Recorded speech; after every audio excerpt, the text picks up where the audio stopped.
જૈનત્વ એ રીતે પણ વિજ્ઞાન છે કે તમને 48 મિનિટ એક જગ્યાએ કોન્સન્ટ્રેટેડ, ફોકસ્ડ, વિધાઉટ એની અધર થોટ બેસતા શીખવે છે. આપણા બાળકોને આપણે શીખવતા નથી સામયિક, પણ જો તમને તમારા બાળકો હાઈપર છે એવી ફરિયાદ હોય તો pregnant mother two teenage child સુધી બધાને એકવાર સામયિક કરવાની જરૂર છે. યુ ઓટોમેટિકલી કામ down, because there is nothing to do.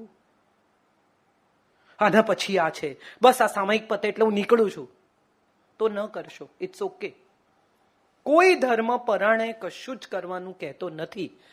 અને એ હું માનું છું ધર્મની સૌથી મોટી બાબત છે કે જે ધર્મ તમને કમ્પલ્ઝનમાં ના નાખે.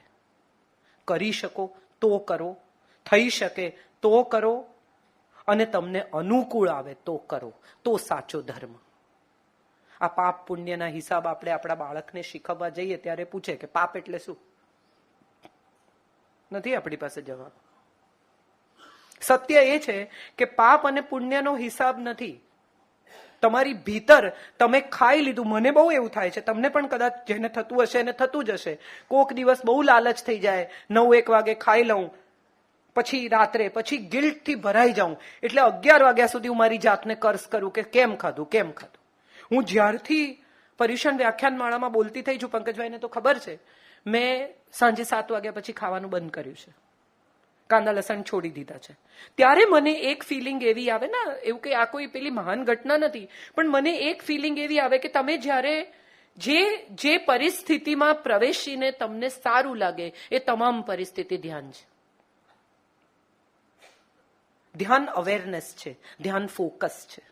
આંખ મીચીને અમુક રીતે બેસવું, અમુક ઊંડા શ્વાસ લેવા. તમે વિચારો આપણે કેટલા લોકો શ્વાસ પર ફોકસ કરીએ છીએ? કેટલા લોકોને ખબર છે કે દિવસમાં કેટલા શ્વાસ લીધા? શ્વાસની પ્રક્રિયા શું છે? We don't know that. ખરેખર તમે જ્યારે શ્વાસ લો છો ત્યારે તમારું શરીર ફૂલવું જોઈએ, કારણ કે હવા અંદર ગઈ, અને તમે બહાર કાઢો ત્યારે શરીર સંકોચાવું જોઈએ. મોટા ભાગના લોકો તમે ચેક કરજો, જ્યારે સમય મળે ત્યારે આપણે ઊંધા શ્વાસ લઈએ છીએ. આપણા બધાની શ્વસન પ્રક્રિયા ઊંધી છે. સૌથી પહેલી જરૂરિયાત તો એ છે કે તમારી શ્વસન પ્રક્રિયા સીધી કરો, તો તમારી માનસિક આખી પરિસ્થિતિ સીધી થશે. આપણા પગ એ પૃથ્વી તત્વ છે. આપણા પેટ અને મૂત્રાશય વગેરે જે અંગો છે એ જલ તત્વ છે. સેક્સ ઓર્ગન્સ અને રિપ્રોડક્શન સિસ્ટમ અને ચયાપચયની જે પ્રક્રિયા છે એ અગ્નિ તત્વ છે. આપણા ફેફસા છે એ વાયુ તત્વ છે. અને આપણું માથું છે અહીંયા એ આકાશ તત્વ છે. આપણે પણ 5 તત્વના બનેલા છીએ. અને એ 5 તત્વ સાથે પ્રકૃતિ સંયોજાય, જ્યારે એ 5 તત્વ સાથે બહારની પ્રકૃતિ બેલેન્સ થાય, ત્યારે એ ધ્યાન બને છે. આ આપણે કોઈ આટલી સરસ રીતે નાના બાળકને સમજાવીએ, બધા મા બાપ ઓમ લગાડીને, ચલો બેટા આંખો બંધ કરે, આંખો બંધ કરીને એના મગજમાં તો આઈસ્ક્રીમના વિચાર ચાલે છે. એનું ટેડીકોન લઈ ગયું ત્યાં એનું મગજ છે.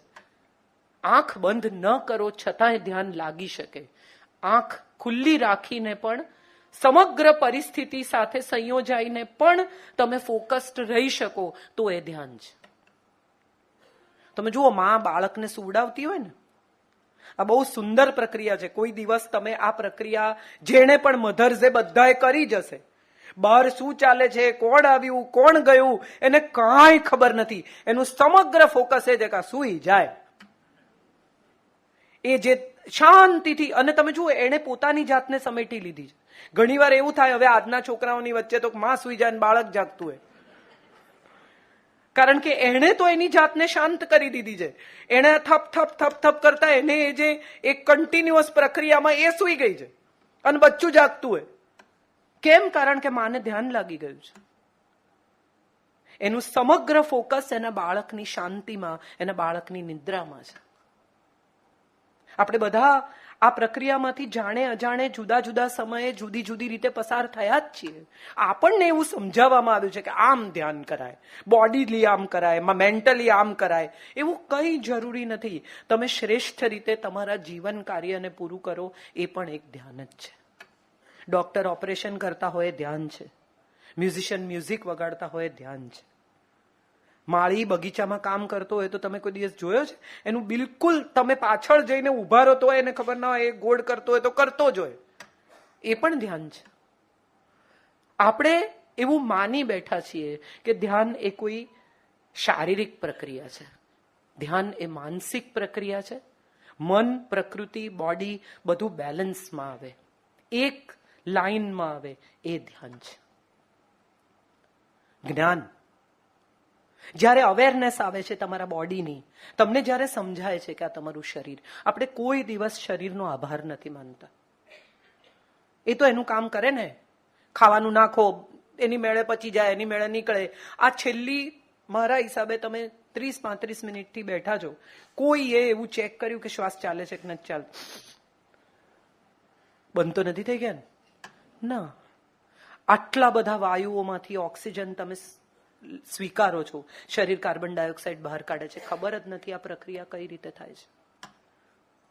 કદી ફેફસાનો, કદી ચયાપચયની ક્રિયાનો, કદી આંખનો, કદી હાથનો, કદી પગનો આભાર માન્યો છે કે આટલી વાર તમે હું આટલી વાર ઊભી રહીને બોલું?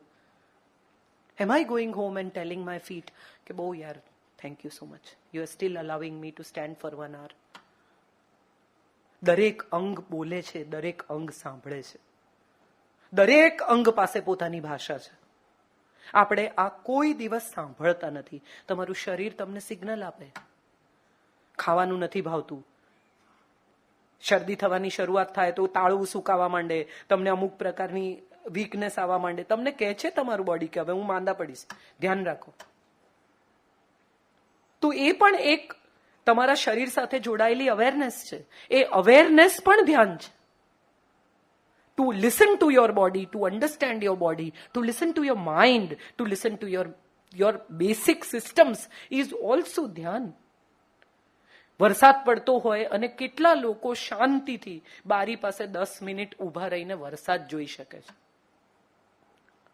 મોટા ભાગના લોકોનો પ્રશ્ન શું છે? વરસાદ નથી, બહુ ગરમી, અને પડે ત્યારે કે બોલો હવે આ ટાઈમે વરસાદ. એટલે એ પણ આપણે પસંદ કરતા થઈ ગયા.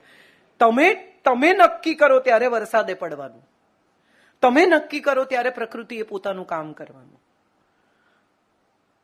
અને છતાંય આપણે કદી પ્રકૃતિનો આભાર તો માનતા જ નથી. પહેલા જંગલ કાપીને શહેર કર્યા, હવે શહેરમાંથી ભાગીને જંગલમાં જાઓ છો. હાશ, અહીંયા આવીએ ને તો ફોનના સિગ્નલ નથી આવતા. અરે કશું નહીં, હમણાં બંધ કરી દો, નહીં આવે. પણ એ કરવા માટે તમારે ક્યાંક જવું પડે છે. તમે કોઈ કમ્પલ્ઝનમાં હો છો કે સિગ્નલ ન આવે એવી કોઈ જગ્યાએ જાઓ તો તમને સારું લાગે. સોશિયલ મીડિયા, તમે વિચારો આપણો કેટલો સમય ખાય છે. તમે ઇન્સ્ટાગ્રામ જોતા હો ને એ પણ ધ્યાન જ છે. ફોનની રિંગ વાગતી હોય સંભળાય નહીં માણસને, બેલ વાગે તો સંભળાય નહીં, એટલું આમ ઇન્સ્ટાગ્રામમાં ધ્યાન હોય. તજનું પત્તું નામ લખીને બાળો તો એનું સત્યાનાશ થાય. 4 લવિંગ ખોસી દો તો 2 જણાને છૂટા પાડી શકાય. હોય આવું કોઈ દિવસ? માનવામાં આવે છે. એસા કરો તો લક્ષ્મી કી બરસાત હોગી. તો સારું ને, બરસાત હોગી તો હવે કામ નથી કરવું, આટલું જ કરો, બેઠા રહો. ખાલી તજના પત્તા પર એક આંકડો લખીને ચોકડો દોરીને બાળી નાખો, પછી ક્યાં કામ ધંધો કરવાને? આવશે ને પૈસા, એની મેળે બેલ મારીને બેગ આપી જશે તમને. જે નથી થતું એ વિશે આપણે બધા અજાણતા જ આકર્ષાઈ જઈએ છીએ. સત્ય એ છે કે કૃષ્ણ સારથી બને, બાકી ગાંડીવ તો તમારે જ ઉપાડવું પડે. કોઈ બીજું આ જગતમાં નથી જે તમારે બદલે ગાંડીવ ઉપાડે. એ તમારો રથ ચલાવે, બસ. યોગ્ય જગ્યાએ જઈને ઊભા રાખે, બસ. તમે બેભાન થઈ જાઓ તો ત્યાંથી લઈ જાય, બસ. બાકી તમે જો એમ કહો કે મારે બદલે તું ગાંડીવ ચલાવ, તો એ તમને કહી દેશે કે ના, તું તારું કામ કર. ઉત્તિષ્ઠ પરંતપ જાગ્રત વરાન પ્રાપ્ય નિબોધિત. ઉઠ, જાગ અને તને જે મળી ચૂક્યું છે તે મેળવવાનો પ્રયાસ કર. એટલે નિશ્ચિત જ છે બધું. એ નિશ્ચિત સાથે સંયોજાવું એ ધ્યાન છે. સ્વીકાર એ ધ્યાન છે. સંઘર્ષ ન કરવો એ ધ્યાન છે. કેટલા બધા મા બાપને મેં જોયા છે, બહુ ઇન્ટરેસ્ટિંગ. બહાર જતા હોય છોકરા, એટલે કે છત્રી લઈ જાઓ, વરસાદ પડશે. ના લઈ જાય છત્રી. ના, અમારે તો ગાડીમાં જવાનું, છત્રીની જરૂર નથી. પછી 2-2.5 કલાક રાહ જુએ. આવે એટલે કે પલળી ગયા ને. મેં તો કહ્યું હતું 2.5 કલાક શેની રાહ જોઈ? એ પલળીને આવે એની. જીતવાની મજા. સંતાન સામે પણ જીતવું છે. પ્રિયજન સામે પણ જીતવું છે. મેં જે કહ્યું ને કે મને નથી થઈ શકતું રિગ્રેશન, હિપ્નોસિસ, કારણ કે હું સરેન્ડર નથી કરી શકતી. મારી પાસે સવાલો છે. એ સવાલો છોડી દઈને પ્રકૃતિને સરેન્ડર કરવું ને એ પણ ધ્યાન છે. તમે જ્યાં બેઠા છો ત્યાં બેસીને પ્રકૃતિ સાથે સમગ્રપણે એક થઈ જવું. પાંદડાનો અવાજ સંભળાય, પંખીઓનો અવાજ સંભળાય, હવાનો અવાજ સંભળાય, જો ખરેખર તમે સાંભળી શકો તો. તમારા ધડકારા સંભળાય. હમણાં એક બહુ જ સુંદર હૈદરાબાદમાં એ લોકોએ શરૂ કર્યું છે, મને ખબર નથી કેટલા લોકોને ખબર છે, ડિનર ઇન ડાર્કનેસ. તમે દાખલ થાઓ એટલે પિચ ડાર્ક હોય, તમને એ લોકો પ્રવાસ કરાવે અને બોલ, ઘૂઘરાવાળો બોલ તમને ક્રિકેટ રમાડે, હોડીમાં બેસાડે અને એક્સપિરિયન્સ કરાવે કે હોડી કઈ દિશામાં જાય છે, તમારી રાઈટમાં કે તમારી લેફ્ટમાં, તમારો વરસાદ, અરે તમે પવન કઈ તરફથી અનુભવી શકો છો. તમને કેટલીક વસ્તુઓ સૂંઘાડે, જીરું, કાળા મરી, મોગરો, અને આ વસ્તુઓ સૂંઘીને તમારે નક્કી કરવાનું છે કે શું છે. અને તમે બહાર નીકળો, લગભગ બહાર નીકળતા હો ત્યારે તમને એ લોકો ડિનર કરાવે, જેમાં એ લોકો કહે કે 9 o'clock પર શાક છે, 3 o'clock પર રોટલી છે, 12 o'clock પર ફલાણું છે, અને 3 o'clock પર આ છે. And then you have to eat in pitch dark, absolute silence છે. તમારા ધડકારા તમને ધબકારા સંભળાય, તમારો શ્વાસ તમને સંભળાય, એટલું સાયલન્સ.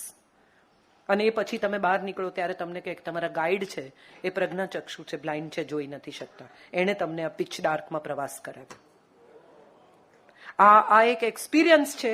અને જો ન કર્યો હોય ને, હૈદરાબાદ બીજે ક્યાં છે મને ખબર નથી, મેં હૈદરાબાદમાં કર્યો, પણ આ એક એવો એક્સપિરિયન્સ છે કે જે તમને પહેલી વાર સમજાવે કે તમારી સેન્સરીઝ, આંખ સિવાયની પણ સેન્સરીઝ છે જે કામ કરે છે. આપણે હળદર જોઈને ઓળખીએ છીએ, જીરું જોઈને ઓળખીએ છીએ. કેટલા લોકો જીરું સૂંઘીને ઓળખી શકે? કેટલા લોકો કાળા મરી સૂંઘીને ઓળખી શકે? કેટલા લોકોને મોગરા અને પારિજાતની સુગંધમાં ફેર ખબર છે? કેટલા લોકોને ખબર છે કે ઉદનું અત્તર અને ખસનું અત્તર અલગ સ્મેલ કરે છે? ખબર જ નથી આપણને. આપણે તો પરફ્યુમનું નામ વાંચીને છૂસ છૂસ છાંટીને નીકળી જઈએ. Have you ever felt the perfume? આ ધ્યાન છે. તમારી સેન્સરીઝ સાથે તમારી જાતને સંયોજવી. પહેલી વખત ખબર પડે કે બોલની દિશા કઈ છે. તમને બેટ આપે અને બોલની અંદર ઘૂઘરા છે. સો બોલ આવે અને તમે જો સાઉન્ડથી મારી શકો, that's the only way that you can. કારણ કે પિચ ડાર્ક, તમને તમારો ચહેરો, હાથ ન દેખાય, એટલું અંધારું છે. સો સાઉન્ડથી, હવાની દિશાથી તમારે ફીલ કરવાનું છે કે તમે જમણી બાજુ જાઓ છો કે ડાબી બાજુ જાઓ છો. 10 ડગલા ચાલીને રાઈટ લો એવું તમને કહે. તમને ખબર નથી 10 ડગલા એકચ્યુઅલી ચાલીને રાઈટ ક્યાં આવશે. તમે ડરેલા છો, ભીંતને તો નહીં અડી જાઉં ને, પણ તમે નથી અડતા. This is, according to me, is a wonderful feeling of feeling your sensories. And if you know what your sensories are, એ પણ ધ્યાન છે. સ્વયં સાથે જોડાવાની પ્રક્રિયા, કોઈ પણ પ્રક્રિયા એ ધ્યાન છે. વાંચવું, સાંભળવું. આપણે સંગીત સાંભળતા હોઈએ તો કોઈ દિવસ, હવે તો એક સાઉન્ડ ડિસ્કનેક્ટના હેડફોન્સ આવે છે, ફોરેન સાઉન્ડ ડિસ્કનેક્ટ કરી નાખે, માત્ર તમે જે સાંભળી રહ્યા છો એ સાંભળો. તો એ કેટલી અદ્ભુત પ્રક્રિયા છે કે તમે માત્ર જે સંગીત સાંભળી રહ્યા છો એની સાથે જોડાઓ. મ્યુઝિક થેરાપી હવે તો તમારી વેલનેસ માટે વપરાય છે. કેવી રીતે થાય છે આ વેલનેસ? શું છે એવું સંગીતમાં કે તમને સાજા કરે? ગાયોને તમે અમુક મ્યુઝિક સંભળાવો તો વધુ દૂધ આપે, એવું સંશોધન થયું છે. તો આ શું છે? મને એવું સમજાય છે કે માણસ કરતા વધુ પ્રાણી પોતાની સેન્સરી સમજે છે. આપણે માણસ તરીકે આંખ સિવાયની કોઈ સેન્સરીનો ઉપયોગ કરવાનું જ ભૂલી ગયા છીએ. દેખાય છે ને એટલે સમજાય છે, પણ કાનથી પણ સંભળાય છે, શ્વાસથી પણ અનુભવાય છે, સ્પર્શથી. નાના બાળકને કોણ શીખવે છે કે અડો તો દાજી જવાય? કોણ શીખવાડે છે? કોઈ નહીં. એ નાનકડું 1.5 વર્ષનું છોકરું હા કેવી રીતે શીખ્યું? એની સેન્સરીઝ ડેવલપ થઈ રહી છે. જ્યારે થઈ રહી હોય ત્યારે હું માનું છું કે એને આ સેન્સરીઝની ઓળખાણ કરાવવી એ બહુ જ જરૂરી છે. કારણ કે આપણે બધા ધીમે ધીમે આપણી સેન્સરીઝ અને સેન્સિટિવિટી બંને ખોઈ રહ્યા છીએ. તમે જતા હો અને કોઈ નાનું બાળક કંઈ માંગવા આવે, તમારું બાળક ગાડીમાં બેસીને ચિપ્સ ખાતું હોય, પણ તમે કાચ પણ ખોલવાની તસ્દી લેતા નથી. કદી તમારા બાળકને એવું શીખવાડ્યું કે બેટા અડધું પેકેટ છે ને ચિપ્સનું, આપી દે એને? ઉલટાનું મમ્મી લંચ બોક્સ પેક કરે ને ત્યારે એવું કે તારી ફેવરિટ ચીઝ સેન્ડવિચ મૂકી છે, કોઈને નહીં આપતો, તું જ ખાજે. તો સેન્સિટિવિટી પૂરી થઈ ગઈ ને. શેર કરવાની લાગણી. અને પછી એવું કે સિંગલ ચાઇલ્ડ ફેમિલી, બેટા બધાને આપીને ખાવાનું. બધા કોણ? જે એના વખાણ કરે, ગુડ બોય. પેલું તો ઓળખાણ, બચ્ચું નાનકડું છે, બહાર ઊભું છે, એ તમને ગુડ બોય નથી કહેવાનું, પણ એ જોઈ રહ્યું છે તમારું ભોજન, તમારું બાળક ખાઈ રહ્યું છે. તમારા બાળકને શીખવો કે અડધું પેકેટ આપી શકાય, અડધામાંથી અડધું પણ આપી શકાય. તો હું માનું છું આ કરુણા, આ સમજ, આ બીજા સાથે વહેંચી શકવાની એક અદ્ભુત આવડત સામેની વ્યક્તિમાં તમે રેડી શકો, ઉમેરી શકો, શીખવાડી શકો. અન્ય વિશે અનુભૂતિ કરવી એ પણ ધ્યાન છે. બે પ્રકાર છે, સહાનુભૂતિ અને સમાનુભૂતિ. સહાનુભૂતિ બહુ લોકોને હોઈ શકે, સમાનુભૂતિ શક્ય જ નથી. મને કાંટો વાગ્યો છે તો તમે બહુ તો એમ કહી શકો હું સમજી શકું છું તને કેટલું પેન થાય છે, પણ મને જેટલું પેન થાય છે એટલું તો તમને કદી થવાનું જ નથી. તો એ સમાનુભૂતિ સંભવ જ નથી. લોકો જ્યારે હું ઘણું I can understand, no you don't say you can understand, because you can't. Nobody can feel what you are feeling. So what you are feeling, understanding that feeling is also ધ્યાન. તમારી સમજણ તમારી પીડા સાથે, તમારા આનંદ સાથે, તમારા સુખ સાથે, તમારી જરૂરિયાત સાથે, તમારા વિચાર સાથે સંયોજાઈ શકે તો એ પણ એક પ્રકારનું ધ્યાન છે. કારણ કે લોકોમાં આ રિધમ હોતી જ નથી. તમે કંઈ વિચારો છો, તમે કંઈ કરો છો, તમે કંઈ બોલો છો, આ બધાને એકબીજા સાથે કોઈ રિધમ નથી. જો તમારા શરીરમાં રિધમ આવી જાય કે તમે જે વિચારો છો એ જ તમે બોલો છો, એ જ તમે જીવો છો, તો તમે એક ફોકસ્ડ વિચારથી તમારી આખી વ્યક્તિત્વને જુદું બનાવી શકો.